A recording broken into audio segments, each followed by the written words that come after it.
Hinchinbrooke is a peaceful rural area in southern Quebec, located in the Chateauguay Valley, only 5 kilometers away from the American border.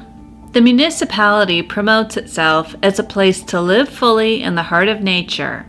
But on July 9, 2015, residents were devastated when the body of a young woman missing her legs was found in a garbage bag floating in the river. Just who was this woman, and how did she end up here? One of the last places anyone would ever expect to find a body. However, the police would move quickly, and their victim would be identified as a young mother of 2 who went missing over 70 miles away. So for today's story, we're off to the island of Montreal, Quebec, specifically the borough of LaSalle. LaSalle is located in the southwestern part of the city along the St. Lawrence River. With a population of about 82,000, LaSalle is known as a family-friendly area with just the right mix of residential suburbs, industrial zones, and green spaces. LaSalle also offers a blend of urban convenience and natural beauty, with about 25 kilometers of bike paths and river views. Overall, LaSalle is considered quiet, safe, and more affordable than central Montreal neighborhoods. Living in LaSalle was 22-year-old Samantha Higgins. Friends and family described Samantha as a girly girl. She liked to wear high heels and dresses, and was known as someone who would avoid going outside in the rain so it wouldn't mess up her hair. Samantha had a wide variety of interests, including ballet and judo, but she was always drawn to the arts more than she was to sports. Samantha also liked having fun and didn't mind coming off as a goofball and making people laugh. She was known to imitate Olivia Newton-John in Grease, and when her mother got remarried, she reenacted the scenes from Dirty Dancing at the wedding. Samantha was the oldest of 5 siblings. Her sister Claudia was 17 and described Samantha as her go-to person, saying that if she was having problems at home or school, Samantha was always there and was like a second mother to her. Samantha also had a best friend named Melissa. The 2 met on the first day of high school, and according to Melissa, Samantha always protected her and could fix any problem, no matter how big or small. Friends and family would say that Samantha dreamed of finding a job that would allow her to work with seniors. She realized how much she enjoyed working with the elderly after looking after her boyfriend's grandmother. During the summer of 2015, Samantha was living in LaSalle with her 2 children and her boyfriend Nick Fontanelli, who was also 22. Friends and family would describe Nick and Samantha's relationship as loving and stable. However, they were young, and previously the relationship was known for having its fair share of rough moments, which I guess is to be expected considering their age, and also the added stress of having 2 young children under the age of 4 at the time. But according to both friends and family, that was all in the past. The couple was in a good place now, and even recently became engaged. Samantha and Nick had met in high school and had been together on and off for about 7 years. Samantha was also close with her mother Vanessa, who was only 17 at the time Samantha was born. Because of how young she was when she had Samantha, Vanessa would say that the 2 of them grew up together. It was a rough start for mother and daughter. Samantha's father wasn't a part of her life, and Vanessa was struggling financially. The first few years of Samantha's life were unstable. Samantha and her mom moved around a lot, and then Vanessa would develop a drug addiction when Samantha was about 9 years old. Samantha and her sister were then placed into foster care for about 1.5 years, while Vanessa went to rehab to clean up her life. And then as a teenager, Samantha went through her own rebellious stage and was placed into a group home for troubled teens. But as she grew older and got through this difficult time, Samantha became more focused. and was set to graduate high school, with her relationship with her mother becoming closer. And then history would repeat itself. Like Vanessa, Samantha would discover at the age of 17 she was pregnant with her first child.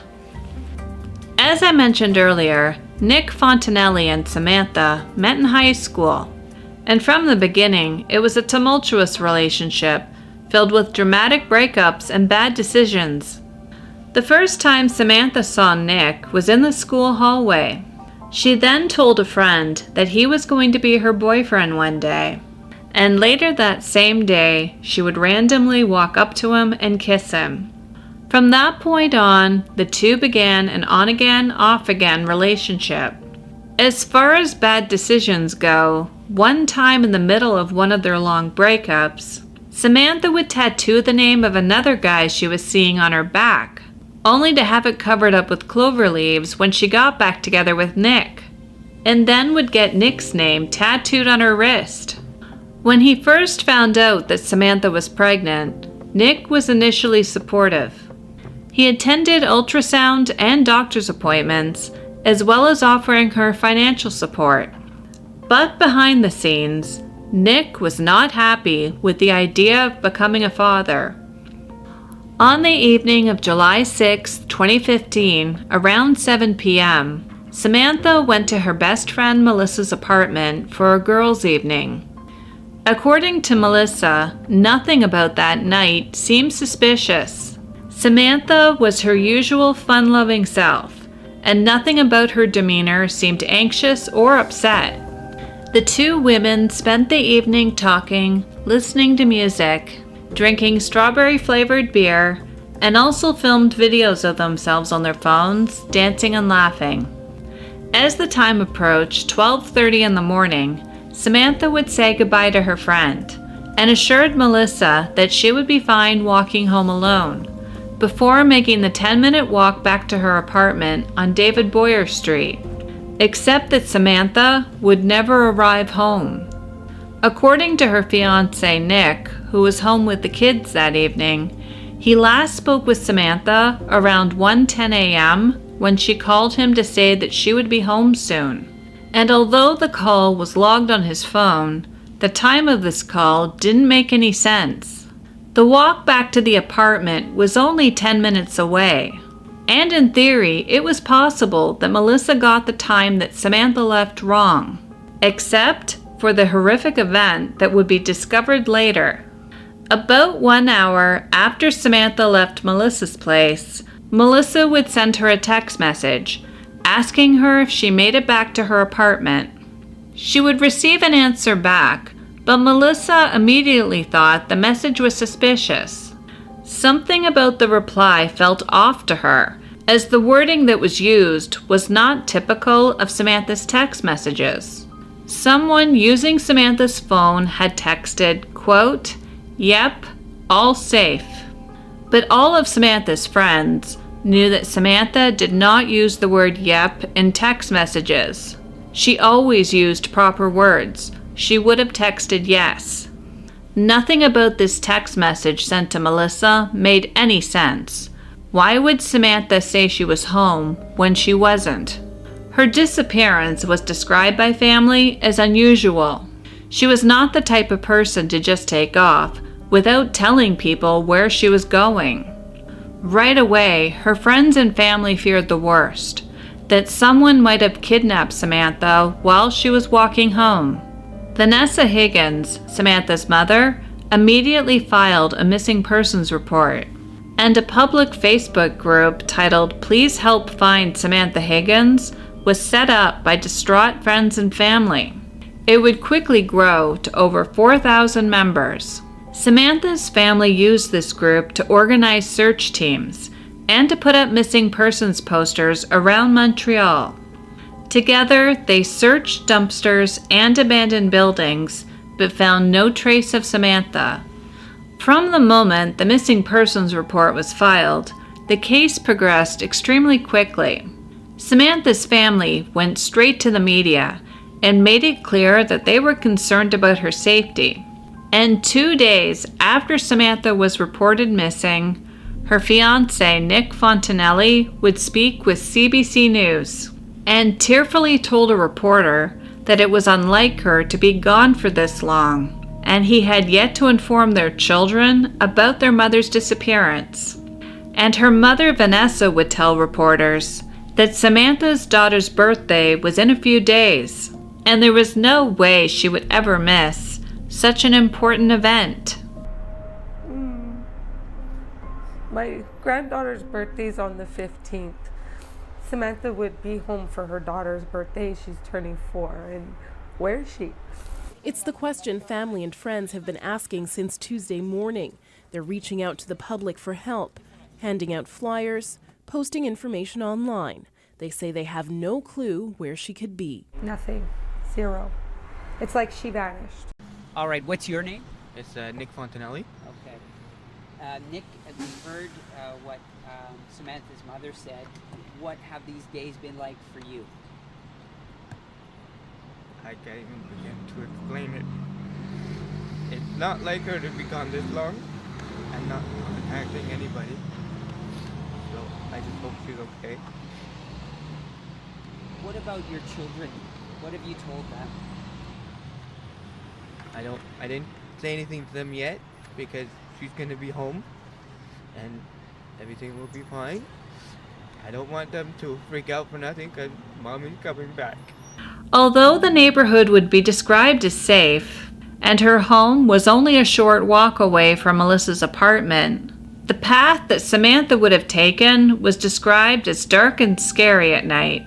The internet was also not very kind to Melissa. The online mob accused her of being partially responsible for Samantha's disappearance, as in their eyes, she allowed her friend to walk home drunk and alone in the middle of the night.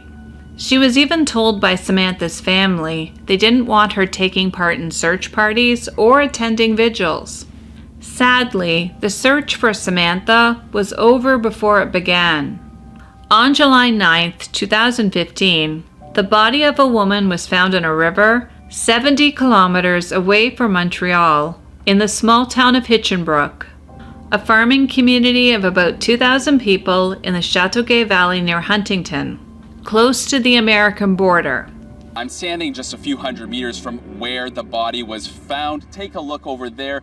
Those are Quebec Provincial Police investigators doing everything they can to try and find some clues about how this woman's body ended up under a bridge here in Hinchinbrooke. The body was found by a local farmer. One of his teenage employees last evening was riding his bike near the bridge, saw something suspicious, went back to tell his boss, the farmer, that he saw something under the bridge. The farmer went out, and when he got there, he saw the body of a young woman in a bag. Now, the Sûreté du Québec, the Quebec Provincial Police, won't confirm that the body was dismembered, but multiple sources tell us that in fact was the condition of the body in the bag. A 14-year-old boy would be the one who made the grisly discovery. He was working a summer job for 2 farmlands and was riding his bike over a short bridge when he decided to stop and look in the water. This in itself wasn't unusual. He often stopped there to look for frogs or fish. But that day in the river, he would see a garbage bag that was filled with human remains. He would run back to the dairy farm terrified, telling the farmer's son, Ashley, that there was a dead body in the water. At first, Ashley didn't believe it was true and told the kid it was probably just an animal in the water. But just to be sure, Ashley would make the drive back down to the river around 7 p.m. and would find the dismembered body of Samantha Higgins in a bag floating in the river. At first, it looked as if the body was partially dismembered. But she wasn't just dismembered, her legs were missing and had been disposed of somewhere else. 911 would be contacted, and police put up a perimeter in order to investigate the scene, collect evidence, and question the residents of Hinchinbrooke. Initially, police didn't link the body to Samantha's disappearance. They would even visit with the family and tell them they didn't think it was Samantha. mainly because it didn't really make sense. The body was found 70 kilometers away from where Samantha was last seen alive. But then the police would ask Samantha's family if she had any tattoos.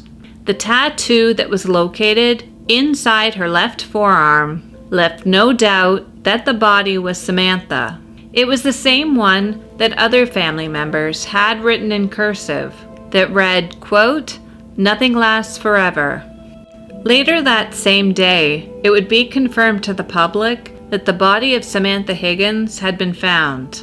While they were conducting their investigation, the Sûreté de Quebec would make a plea to the public for information, saying that there were many unanswered questions and they needed to fill in the moments from when Samantha went missing to how she ended up in a river close to the American border.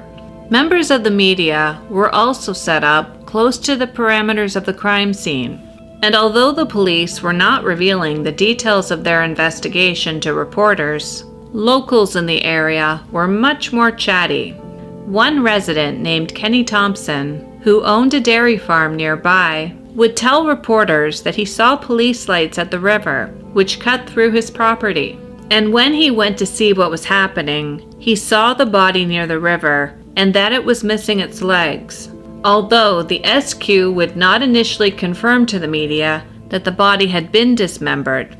In the meantime, Samantha's friends and family were completely heartbroken when they learned Samantha would not be coming home.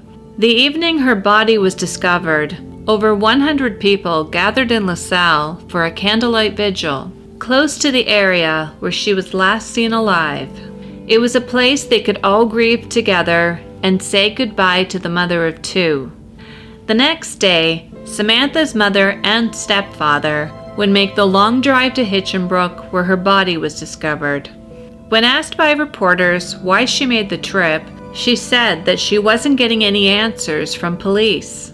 She spoke to the man who found her daughter and told the media that she needed to be there in case her daughter could hear her. Throughout all of this, Samantha's fiance, Nick, was behaving strangely, to say the least. Vanessa described him as being in a state of shock since Samantha's body was found. He was quiet and refused to talk about Samantha's murder. He also did not attend the candlelight vigil with Samantha's friends and family, or travel to Hinchinbrooke with Samantha's mother and stepfather. But at the time, everyone just assumed that he was grieving in his own way. Nobody ever suspected he was in any way involved in this. No one except the police, that is. Behind the scenes, the Sûreté de Quebec had their suspicions about Nick. And the day after Samantha's body was discovered, he would become their prime suspect. They met with him on July 10th and initially called him a witness in the case. But that same day, police would receive an anonymous phone call from Nick's half-sister Shauna, who informed them that Nick had confessed a dark secret to her the night that Samantha had disappeared.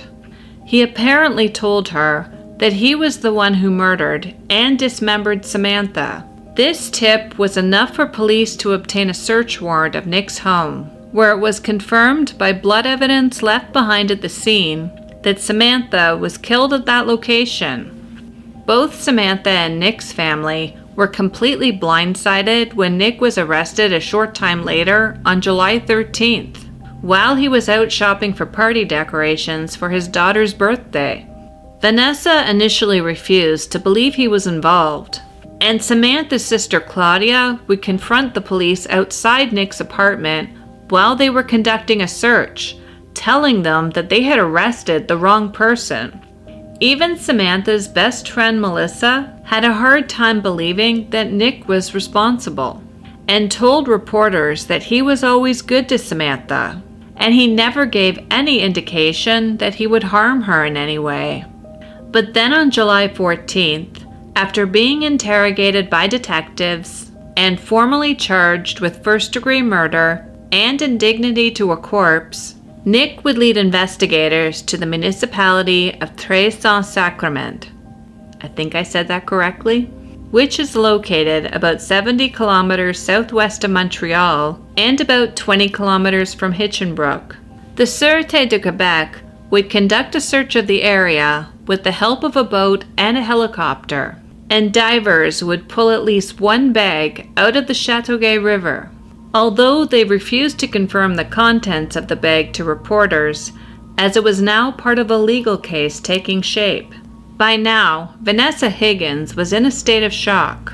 Not only did she have to process her daughter's murder, but also had to face the reality of knowing who was responsible for the killing, telling the media that Samantha was her best friend, and whoever did this was hateful and selfish, because they took away a person who filled everybody's life with so much happiness. Nick Fontanelli was born in the fall of 1992 to parents Giuseppe Fontanelli and Nancy Murray. He was 2 months premature and weighed only 4 pounds and 10 ounces, and doctors told his parents there was only a 50-50 chance he would survive. But Nick would beat the odds and gradually grew stronger, although as he grew older, his parents noticed odd behavior and possible developmental issues. For example, when he was a toddler, he would often point to things and scream instead of trying to form words. And when he finally did start speaking, he was later than most kids and struggled with a speech impediment.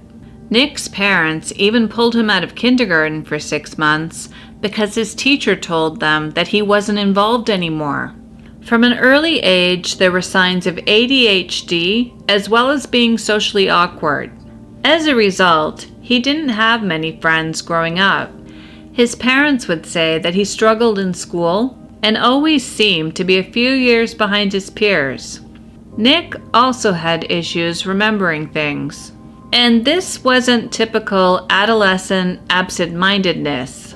Like if his family had scheduled plans for the next day, he literally would not remember them. His parents just wrote it off as him being a little slow. But as he grew into a teenager, the quirks continued. He never seemed to understand sarcasm or jokes and had trouble reading body language. But he thrived when building things. At the age of 3, he built a helicopter out of Lego. When he was 10, he built a 2-story hut in the backyard. And by the time he was a teenager, he was dismantling and rebuilding car engines. He had difficulties at school until the age of 16, when a severe hearing disorder was discovered, and he was diagnosed partially deaf in both ears, and was given hearing aids, which he hated. He was described by his parents as straight-laced. He didn't drink, smoke, never got tattoos, and didn't like going to bars because the noise was accentuated by his hearing aids and bothered his ears. After Nick was arrested and charged with Samantha's murder, it was also revealed by the media that this was not the first time he had been in trouble with the law. Court documents would reveal that in December of 2013, Nick had pled guilty to theft, unauthorized possession of a weapon for dangerous purposes, and assault. These charges were related to an incident that occurred back in December of 2010 when he was 18 years old. Nick and 2 friends followed a man off a city bus. He was armed with a taser and a pellet gun, which he pointed at the victim's head. The 3 would rob the man and stole about $60, an iPod, and a cell phone. However, they would all be caught and arrested soon afterwards, and Nick was found with the taser in his backpack. This incident occurred a few months after he found out Samantha was pregnant, and according to court documents, the mugging was out of character for Nick, and that it occurred because he panicked about the idea of becoming a father at a young age. By the time their daughter was born, Samantha and Nick had split up again. Nick had demanded a paternity test and also wanted nothing to do with the baby. But over time, Samantha started emailing him pictures of their daughter, and the couple would get back together when their daughter was almost 2. They moved into an apartment above Nick's parents, who gave them a break on rent. And in 2013, Nick would plead guilty for the bus incident 3 years earlier. Because he pled guilty, he avoided jail time and received a suspended sentence, and was only allowed to leave home for school or work that first year. In an audio recording from a 2013 court appearance, Nick's defense attorney, Jean-Marc Tremblay, can be heard describing his client as a young man with developmental delays and learning disabilities. During that hearing, the Crown prosecutor told Nick that he traumatized his victim, to which Nick replied that he understood, saying that he had learned a lot about being able to distinguish his morals as to right or wrong. First of all, you have to know that Mr. Fontanelli suffers from different mental problems that were diagnosed and carefully documented. I've learned a lot of being able to distinguish my morals as to right and wrong. Is the position of the Crown that having jail time for this young individual would not be a good solution? Have you learned anything from this? Of course. What have you learned? I learned that things are a little more serious and you should think a little bit harder before you do something. And it goes for everything. Even when I parent my daughter, you have to look at the consequences or balance them, what's good and what's bad. By 2014, Nick and Samantha seemed to be in a good place.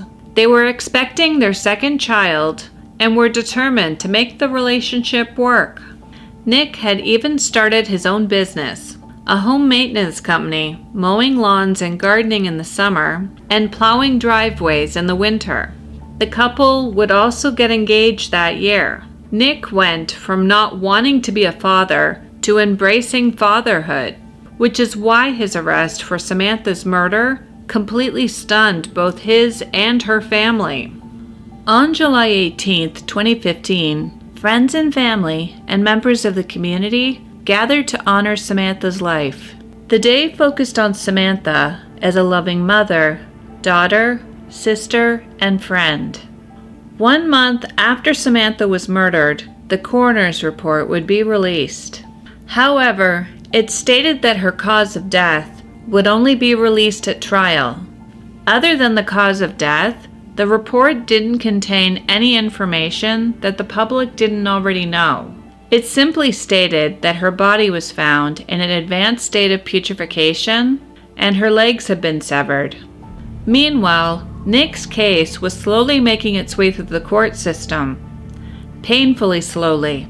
And 6 months after he was arrested, Samantha Higgins' family was growing increasingly frustrated with the legal process.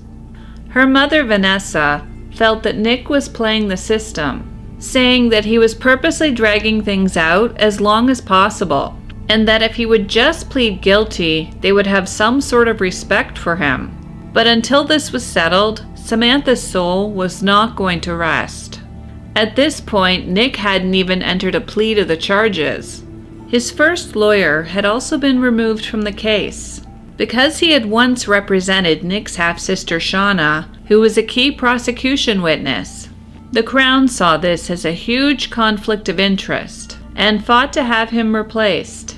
And then his new lawyer also had a case he was committed to trying before Nick's, which would delay the trial an additional year. For each court appearance, Samantha's friends and family would arrive wearing pink Justice for Samantha t-shirts. And when Nick entered the courtroom, he avoided making eye contact with the family and showed very little emotion. In March of 2016, it was announced that his preliminary hearing would begin that fall, and 25 witnesses were scheduled to testify. One of the reasons for all the delays was that Nick was contesting the first-degree murder charges against him. However, these charges would be upheld at his preliminary hearing. His efforts to have the charges against him reduced had failed. However, this didn't stop him from appealing, causing more delays. Finally, in October of 2018, 3 Quebec Court of Appeal judges would unanimously agree that the basis for his appeal was unfounded. Nick Fontanelli would be going on trial for first-degree murder.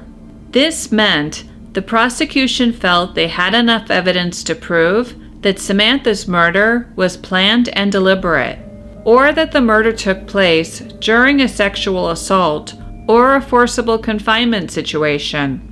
Nick must have realized that he was all out of options and could no longer play games with the court system. Finally, in October of 2019, after over 4 years of waiting and delays and stonewalling, it was announced that Nick wanted to make a deal. He would plead guilty to second-degree murder as well as guilty to interfering with human remains. An agreed statement of facts was presented in court that day, and finally, everyone would learn the horrible truth of what he did to Samantha. According to court records, in the early morning hours of July 7, 2015, around 1:15 a.m., Nick randomly sent his half-sister Shauna a photo of Samantha. She was sitting on the floor of the bathroom wearing a pink dress with her arms wrapped around the toilet. It looked as if she was throwing up. About 1 hour later, Nick would call Shauna and confess to her that he had killed Samantha by putting a plastic bag over her head and then strangled her by wrapping a rope around her neck for 35 minutes. The next day, he severed her legs and disposed of them in the Chateauguay River, and then abandoned her torso in a river near Hinchinbrooke, Quebec. He would then call his sister again that same day, and this time told her that he disposed of Samantha's body after he, quote, cut it in two. Details of the forensic autopsy conducted by Dr. Carolyn Tangier were also revealed at Nick's sentencing hearing. According to her report, it appeared that Samantha suffered traumatic injuries to her head, neck, and arms. Samantha's genitals were also mutilated by what was described in court records as a sharp weapon, but what that weapon was exactly was never revealed. And according to the forensic report, the wounds on Samantha's genitals presented blood infiltration, which meant that Samantha was alive when this happened.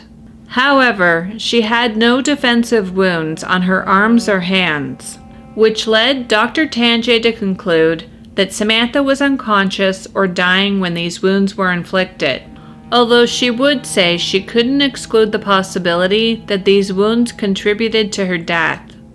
Due to the degradation of Samantha's body, a pathologist was unable to determine her cause of death.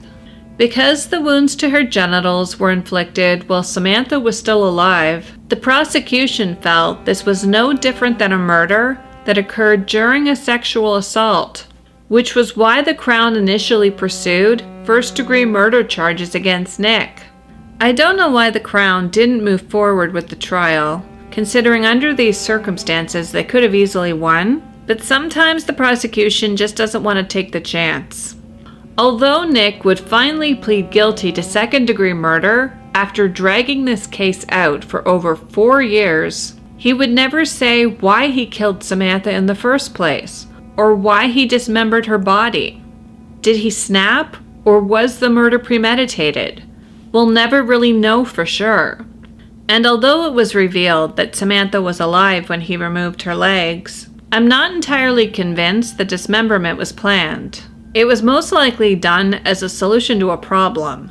Most people don't realize how heavy a dead body is. The term dead weight exists for a reason. So many times when a body is found dismembered, it's usually because the person who committed the murder was incapable of moving the body by themselves in the first place, and then is faced with the dilemma of trying to cover up their crime. What I don't understand is how he was able to do this without anyone else hearing anything. He removed her legs in the apartment directly above where his parents lived, and nobody heard a thing. The plea agreement with the Crown for second-degree murder meant that Nick would serve a life sentence with the possibility of parole after serving 17 years.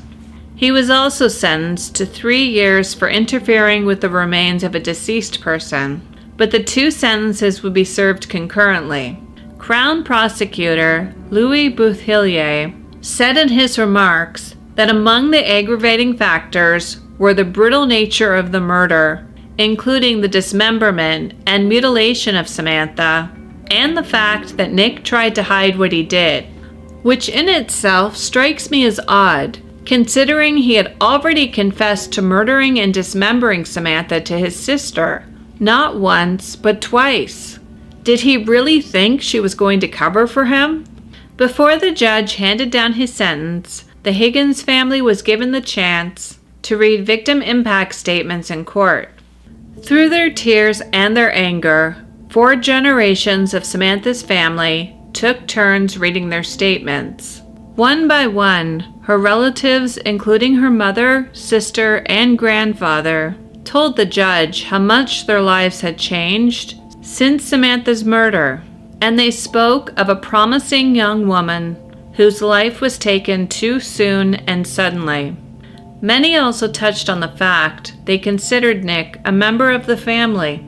Vanessa would describe Samantha as the protector of the family and said that she was the one who held it together, and her family has fallen apart since Samantha was killed. She told the court that her other children lost a mother, because when Samantha died, she died.